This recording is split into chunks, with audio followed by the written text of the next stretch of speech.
Hello friends, welcome to math classes. आज हम इस वीडियो में डिस्कस करेंगे अभ्यास प्रश्न 7.1 की प्रश्नावली के प्रश्नों के हल। तो सबसे पहला प्रश्न यहाँ पर दिया है, दी गई आकृति में DE समांतर है BC के। DE जो है वो समांतर है BC के। AD जो है वह दिया है 2.5 centimetre, DB 3 centimetre, AE 3.75। AC का मान ज्ञात करना है। तो हमारे पास जो जो दिया है वो हम यहाँ पर लिख लेते हैं। AD जो है वो 2.5 सेंटीमीटर दिया है, DB जो है वो 3 सेंटीमीटर दिया हुआ है और AE जो है वो 3.75 सेंटीमीटर दिया है और आपको AC निकालना है। यह पूरा AC की वैल्यू निकालनी है। तो पहले आप उससे पहले आप EC निकालिएगा। तो हमको यहाँ पर कुछ चीज़ें तो पता हैं। यहाँ पर हमने प्रमेय में ये पढ़ा है कि समानुपातिकता जो प्रमेय होती है, जब कभी कोई भी त्रिभुज में कोई दो बिंदु होते हैं इस प्रकार मिलाए जाते हैं कि वह तीसरी के क्या होते हैं, तीसरी भुजा के समांतर होते हैं। तीसरी भुजा के जब समांतर होंगे तो वह उन दोनों भुजाओं को समान अनुपात में विभक्त करती है।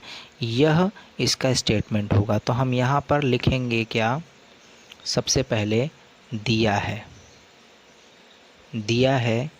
DE समांतर है BC के, ये दे दिया गया है। और क्या दिया गया है, AD जो है वो 2.5 दे दिया गया है, BD या DB जो है वह 3 सेंटीमीटर दे दिया गया है और AE जो है वह दिया है 3.75 सेंटीमीटर। ये आपको दे दिए गए हैं।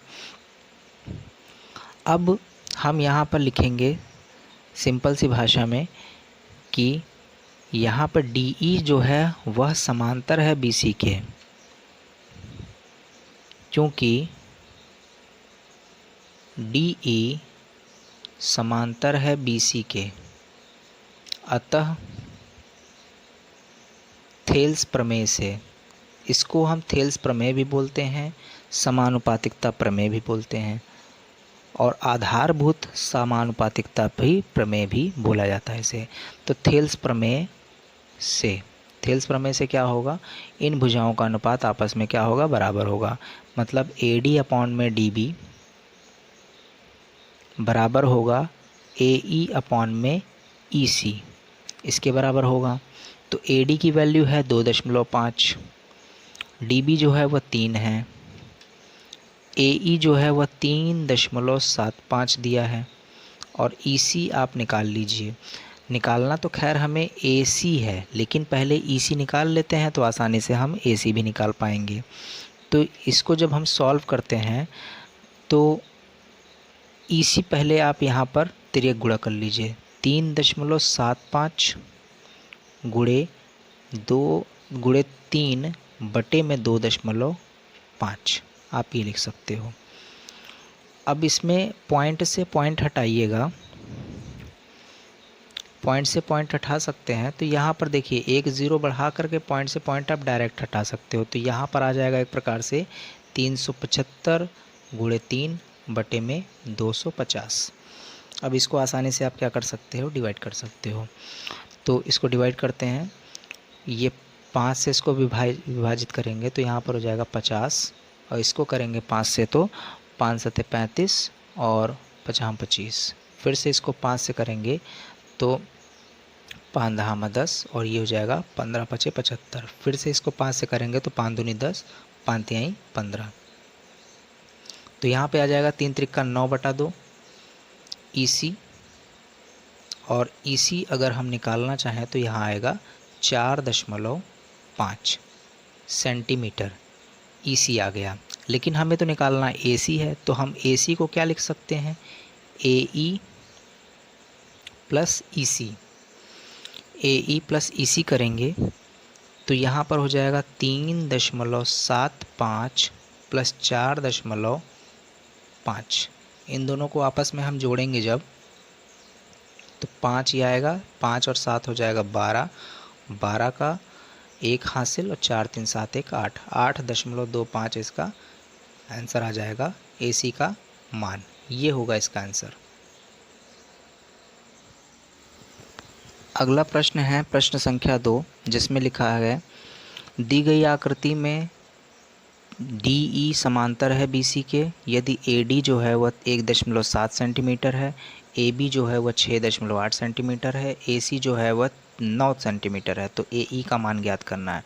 तो आप यहाँ पर देख लीजिए AD जो है वह 1.7 सेंटीमीटर दिया है, AB पूरी लेंथ जो है यहाँ से यहाँ तक की लेंथ जो है वो दे दी गई है 6.8 सेंटीमीटर, और AE का मान आपको निकालना है, जबकि AC का मान आपको क्या है दिया है, AC का मान है 9 सेंटीमीटर।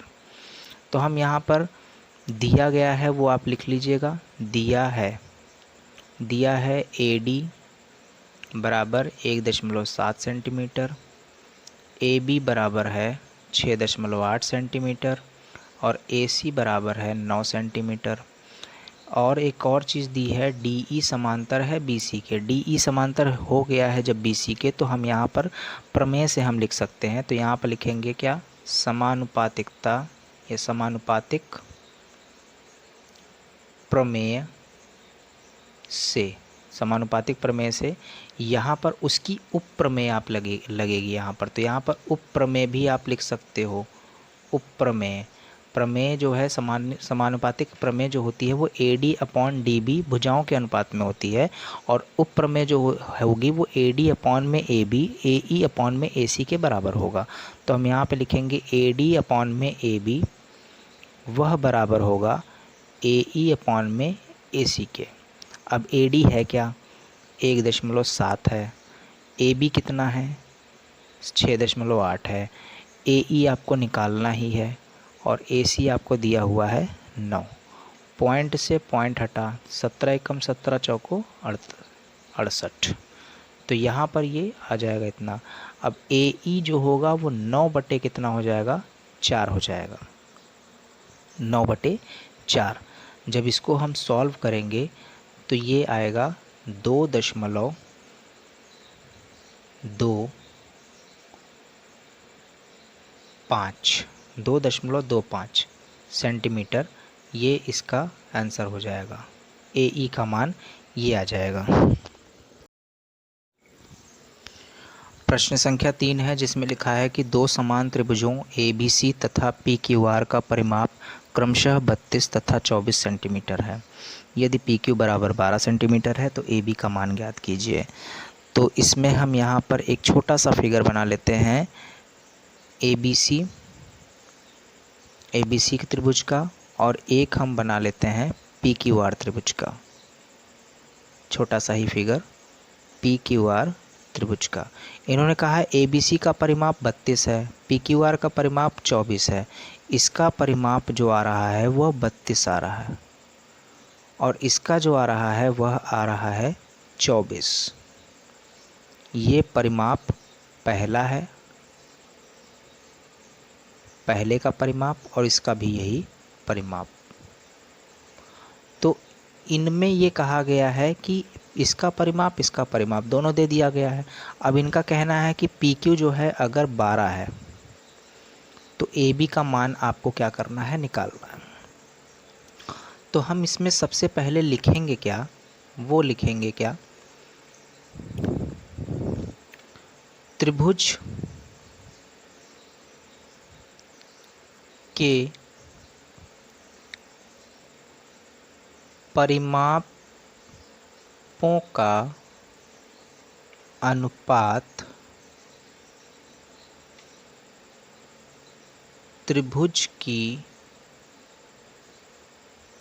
भुजाओं के अनुपात के बराबर होता है। आपको बस ये सिंपल सी लैंग्वेज लिखनी है, त्रिभुज के परिमापों का अनुपात त्रिभुज की भुजाओं के अनुपात के बराबर होता है। इसका मतलब यहाँ पर हम लिखेंगे त्रिभुज ABC का परिमाप बटे में त्रिभुज PQR का परिमाप बराबर होगा ए बी बटे में पी क्यू, वह बराबर होगा ए सी बटे में पी आर, और यह बराबर होगा बी सी बटे में क्यू आर के। तो ए बी सी का परिमाप जो है वह दिया है 32, तो हम 32 रख देते हैं, और पी क्यू आर का है जो 24, वो 24 रख देते हैं। और ए बी बटा पी क्यू है, तो ए बी का मान हमें वैसे भी निकालना ही है, और पी क्यू का मान हमें 12 दिया है। तब इसको हम यहाँ से सॉल्व कर लेते हैं। तो ए बी जो हम यहीं रहने देंगे और बाकी इसको इधर ले आते हैं।